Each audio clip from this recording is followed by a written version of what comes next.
A continuación, me da muchísimo gusto también presentar a José Amaya, ¿no? Del Instituto Global para el Crecimiento Verde. Bienvenido, José, nos da mucho gusto tenerte en esta sesión el día de hoy. José es representante adjunto de país y coordinador subnacional para México del Instituto Global para el Crecimiento Verde. Brinda apoyo al Gobierno de México, a las entidades federativas y a contrapartes clave para diseñar políticas, movilizar financiamiento e implementar soluciones alineadas para la concreción de dos agendas clave, la del clima, que se desprende también mucho del Acuerdo de París, y la de desarrollo sostenible, muy vinculada a la Agenda 2030.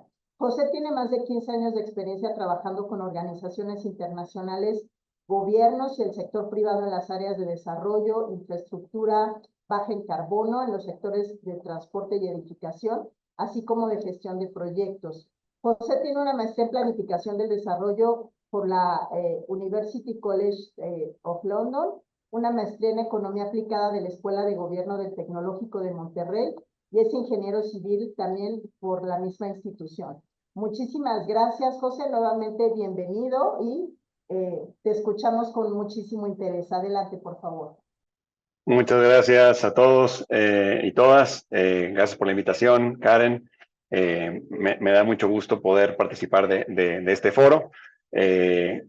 Lo que voy a platicarles en estos minutos que siguen es un poco sobre el instituto, sobre la institución para la que yo trabajo, el Instituto Global para el Crecimiento Verde, o Triple GI por sus siglas en inglés, y un poco pues respondiendo a la invitación del panel, pues pensando en todas estas iniciativas, en todos estos marcos que tenemos, pues cómo podemos utilizarlos y utilizar también la cooperación internacional de la que somos parte, pues para fomentar proyectos e iniciativas y mecanismos financieros, ¿no? Para justamente, como planteabas en la presentación, lograr la consecución de las dos agendas más críticas de esta década, la agenda climática y la agenda de desarrollo sostenible, ¿no? Y obviamente, pues también muy contento de poder estar recibiendo sus preguntas y planteamientos por el chat, ¿no? Muy rápidamente, a manera de presentación, el Triple GI es un organismo intergubernamental internacional basado en tratado, muy parecido a Naciones Unidas, donde todos los países son miembros o son parte del Consejo, y pues lo que busca justamente desde el nombre de la institución, pues es asistir o ayudar a los gobiernos socios, a los países, a instaurar una visión de crecimiento verde que pues, no es otra cosa que los tres pilares, ¿no? Que forman el desarrollo sostenible, economía, sociedad, ambiente, y buscar un equilibrio, ¿no? Y eso es lo que hacemos, y tenemos presencia en más de 48 países, ¿no? México es sede no solamente de la oficina de México, del país, sino que también aquí está la oficina regional para América Latina y Caribe, y lo digo pues porque por si es de interés, porque también tenemos presencia en algunos otros estados hermanos de Centroamérica y de Sudamérica.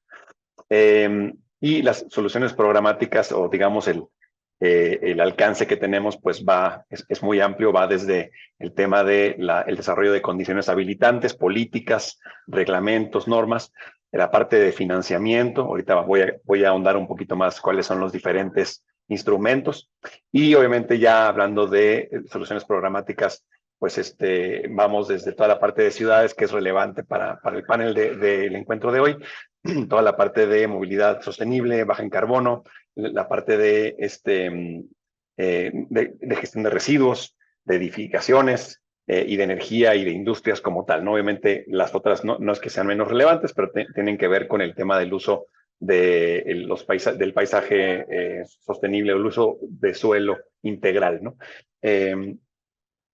Y aquí un poco sobre nuestros resultados del año pasado. Ya para entrar en materia, creo que es importante compartir con nuestros colegas que el gobierno de México mandó una señal muy importante de política en el 2023, el año pasado. Se aprobaron dos instrumentos de política donde Triple GI y otras organizaciones de cooperación internacional al desarrollo tuvimos la fortuna de poder acompañar. Y me parece que es importante hablar de estos marcos de política que justo decía, hay que pensar primero en las condiciones habilitantes, porque esos instrumentos de política adoptados o esas estrategias esa socialización de instrumentos generan un efecto multiplicador, porque mandan una señal a los diferentes inversionistas, a los diferentes actores públicos y privados, pues de que hay un derrotero claro y hay al menos un plan, una hoja de ruta clara para poder movilizar ese financiamiento que se requiere pues para poder financiar diferentes iniciativas, ¿no? Entonces, me tomo muy rápidamente un par de minutos solamente para decir, el gobierno de México, representado por la Secretaría de Hacienda, promulgó estos dos instrumentos. Una es la estrategia de movilización de financiamiento sostenible, la cual pueden encontrar porque es de dominio público, pueden acceder al portal de gov.mx o Gobierno de México,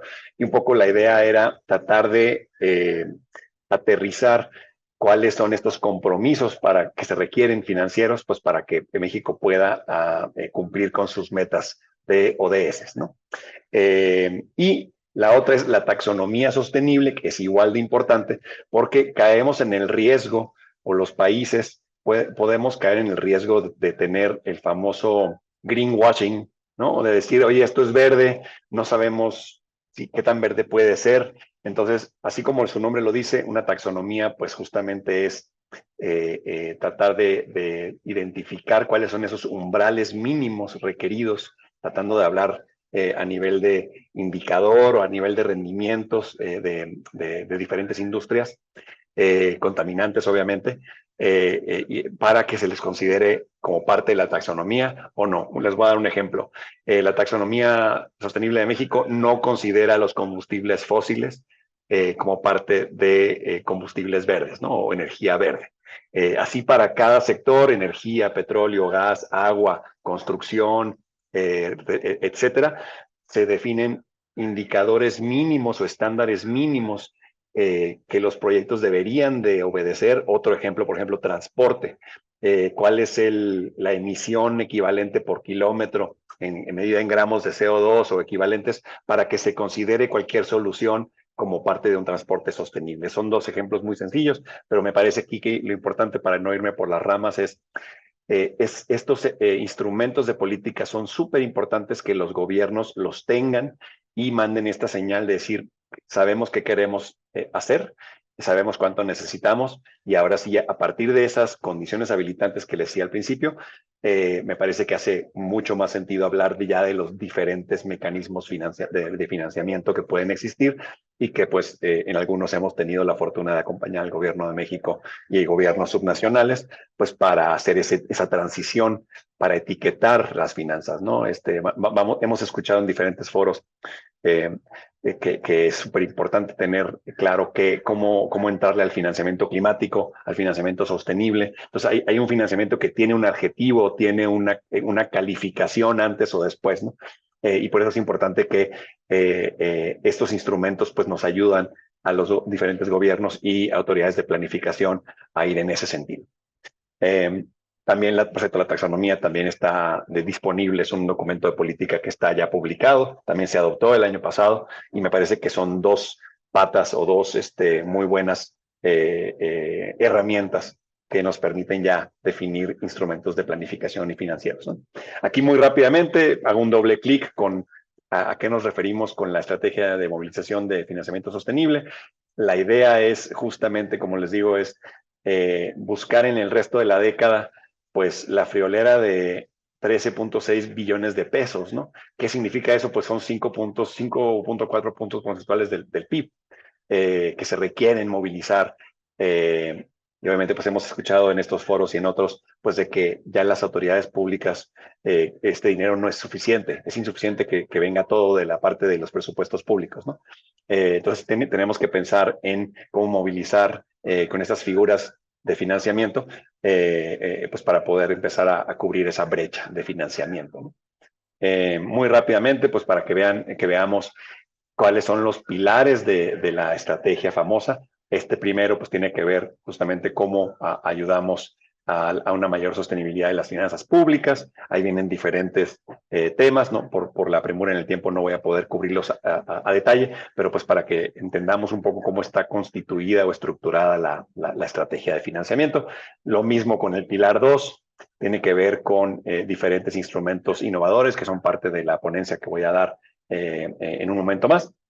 Y justamente pues navegar al enverdecimiento del ecosistema financiero, ¿no? ¿Qué significa esto? Puede parecer rimbombante, es entender que hay diferentes regulaciones y diferentes estándares que las bancas de desarrollo, que los instrumentos, que las instituciones financieras deben de cumplir, un tema de regulación y de cumplimiento, pues justamente pues para desbloquear o acceder a estos fuentes de financiamiento que comparativamente son mejores o son más baratas con respecto al contrafactual, ¿no? O a su alternativa tradicional.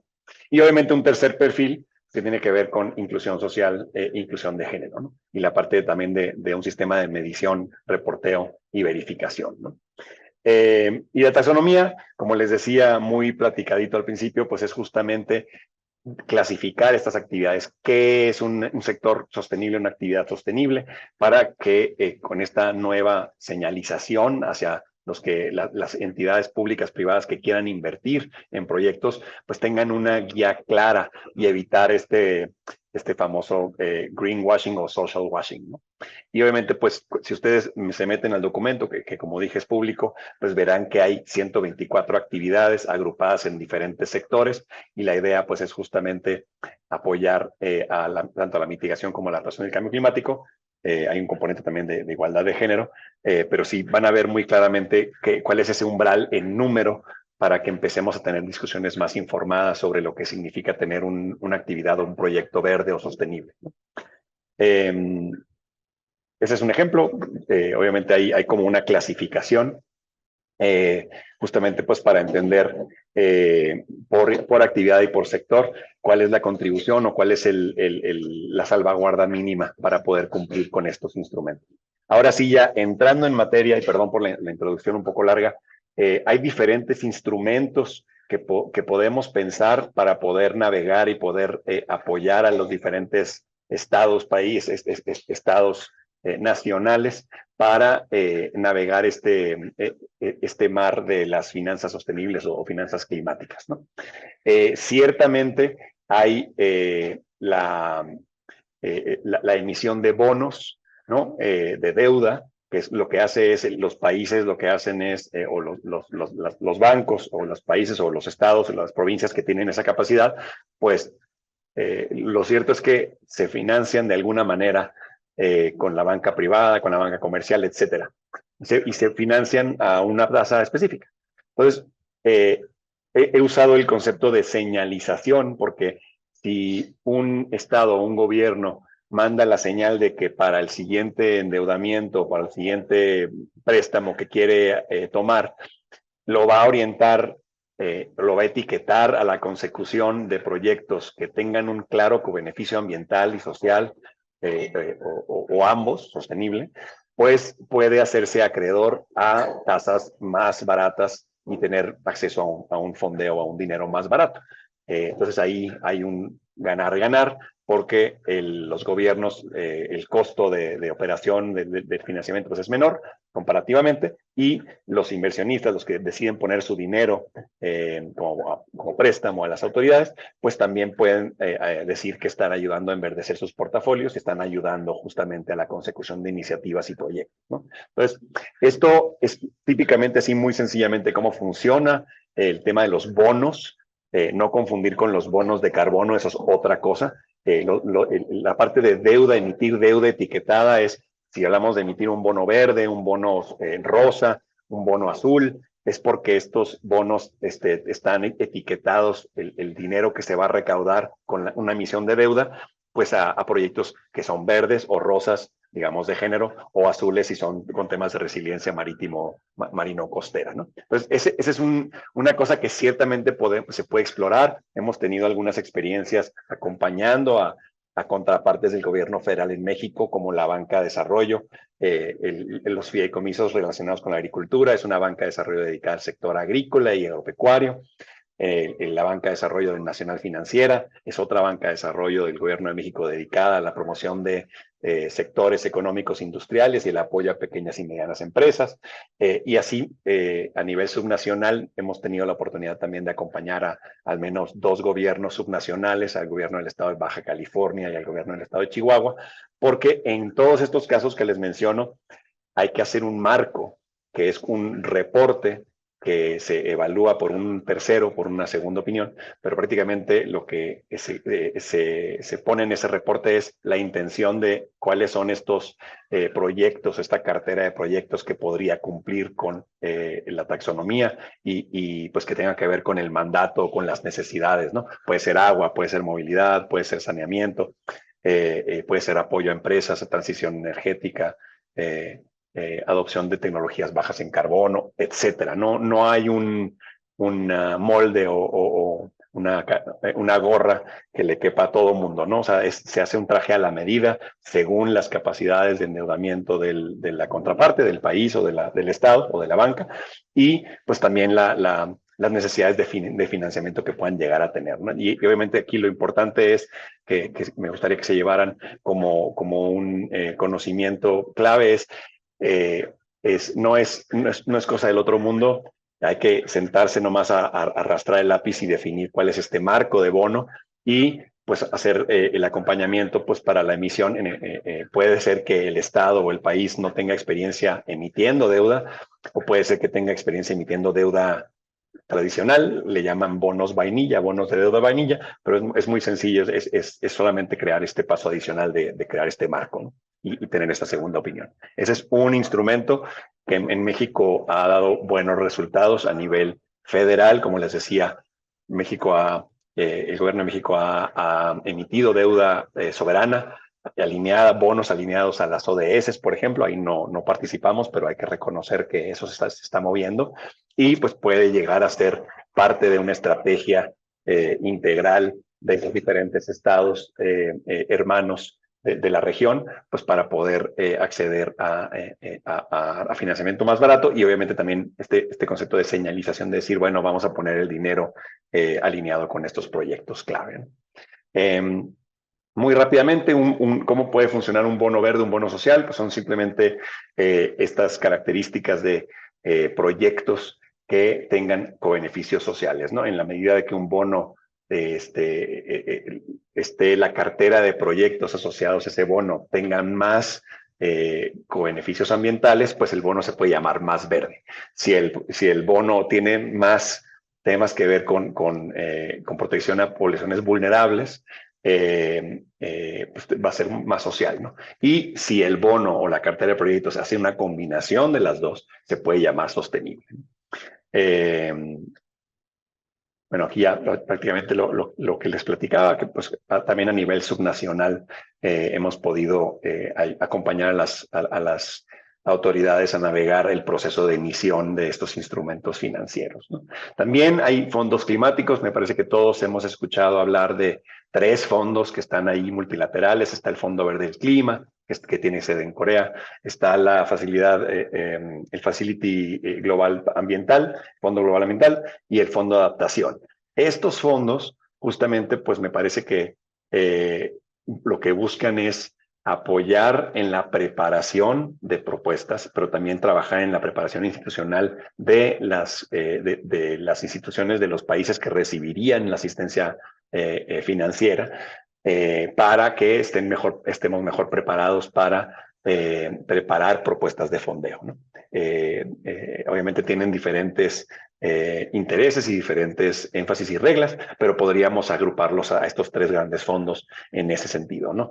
Hay que justamente preparar casos ahí tienen ventanillas de asistencia técnica con fondos no recuperables, lo que se llama grants, para justamente preparar al país para una serie de reglamentos o adopción de políticas, de nuevo, condiciones habilitantes, para que esas condiciones habilitantes y ese personal capacitado, que justamente se refrenda aquí la importancia de tener capacitaciones, como lo decía ya, es quien me antecedió en el uso de la voz, pero justamente pensando en las condiciones habilitantes y en los productos de conocimiento y de capacitación como una precondición para que esos fondos, esos flujos de financiamiento puedan llegar y puedan ser implementados, ¿no? Eso es a grandes rasgos, y obviamente, pues de nuevo yo haría hincapié en que muchas veces hemos encontrado proyectos con contrapartes que ya tienen una condición habilitante muy robusta, ya tienen una hoja de ruta, una estrategia clara, una política, unos lineamientos, y es muy bonito pues llegar y decirles, bueno, me parece que ya la parte de condiciones habilitantes ya está, podríamos sentarnos a ver cómo podemos agregar valor desde Triple GI para que se pueda catalizar o movilizar mayor financiamiento.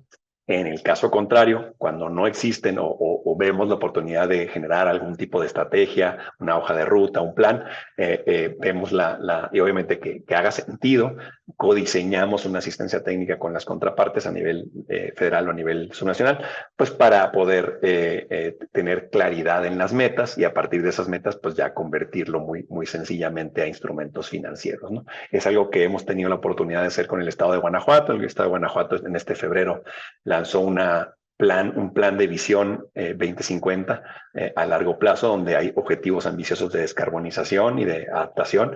Entonces, eso hace muy fácil empezar a bajar esos derroteros a diferentes iniciativas o proyectos, ¿no? Y también más recientemente pues el apoyo a nivel municipal a un par de municipios que son de reciente creación en el estado fronterizo de Baja California, pues para justamente entender qué es lo que podemos hacer en estos programas de desarrollo urbano, que me parece muy pertinente para el foro del día de hoy. Prácticamente es con esos planes, con esas de identificación de derroteros clave, de puntos de entrada, de victorias tempranas quizás, es muy fácil ya considerar que eso se puede convertir en un instrumento de financiamiento, ¿no? Me parece que es importante tener esta precondición y esta altura de miras a nivel de los diferentes estados que nos acompañan el día de hoy, para que el tema del cómo o el cuánto pues sea más orgánico. Y de nuevo, ya por último, para terminar, ya estamos llegando aquí a los 20 minutos, pues decirles que hay herramientas financieras, como las que ya platiqué, bonos, instrumentos, etcétera, y hay también palancas no financieras. Les platico un par de ejemplos o de proyectos en transporte limpio, donde hemos tenido también la fortuna de poder acompañar a un par de gobiernos, del de la Ciudad de México, con otros cooperantes, y en el estado de Nuevo León, en el norte, donde si se diseñan adecuadamente las concesiones del transporte público, que al menos en México es el sector mayoritario que aporta más a las contribuciones nacionalmente determinadas, pues obviamente hay una oportunidad ahí en la mesa para acompañar a las autoridades reguladoras del transporte y ayudarles a cambiar las reglas del juego. Son palancas no financieras, son palancas regulatorias, y el ejemplo específico es las concesiones típicamente son de 10 años para que un ente privado, un operador de transporte, pues pueda brindar el servicio o complementar ahí la operación con la parte pública, pero se ve la utilidad de hacer estos cambios de concesiones de 10 a 15 años para facilitar el ingreso a la transición de tecnologías limpias como los transportes eléctricos. En estos dos casos, en la Ciudad de México y en Nuevo León, como parte de toda digamos, la gama de respuestas que se tomaron o de políticas, se adoptó este cambio, que es un ejemplo muy sencillo, pero muy claro, que pues a los gobiernos puede que no les cueste tanto cambiar la regulación para cambiar de 10 años a 15 años, pero pues obviamente haciendo la condición o preparando el terreno para que quien quiera entrarle a esas renovaciones de concesiones o licitaciones nuevas, pues tienen que dotar o tienen que proveer el servicio pues con soluciones relativamente más limpias, ¿no? que lo tradicional, que sería el diésel, ¿no? El Euro 4 o los híbridos, ¿no? Entonces, de nuevo, pues les doy un ejemplo muy sencillo. Eso es un tema que se resuelve con temas de regulación, con temas de reglamentos internos, con temas de leyes, pero que le ayudan a los agentes privados pues a recuperar su inversión y a poder justamente quitarle un poco de riesgo al tema de la transición tecnológica en el sector transporte al menos, ¿no? Y listo. Creo que estoy ahí sobre los 20. Entonces, Karen, muy contento de poder escuchar aquí y disertar y muy atento a las preguntas que puedan llegar a tener los colegas. Pues muchísimas gracias, José. Creo que la exposición fue muy rica en términos de, ahora sí que el viaje que nos diste, tanto en la parte de los marcos habilitantes, estas estrategias de financiamiento, la taxonomía sostenible, las herramientas, ¿no? Y también creo que un elemento bien interesante también es que a lo mejor hay una parte de mecanismos financieros, pero hay otra parte que es la de los marcos habilitantes que también hay que trabajar y desarrollar. Entonces creo que en ese sentido fue muy relevante todo lo que nos platicaste, que me parece que nos genera interés. Invito también a los participantes a hacer preguntas en el chat que revisaremos al final de este segmento. Y bueno, agradezco a José su presentación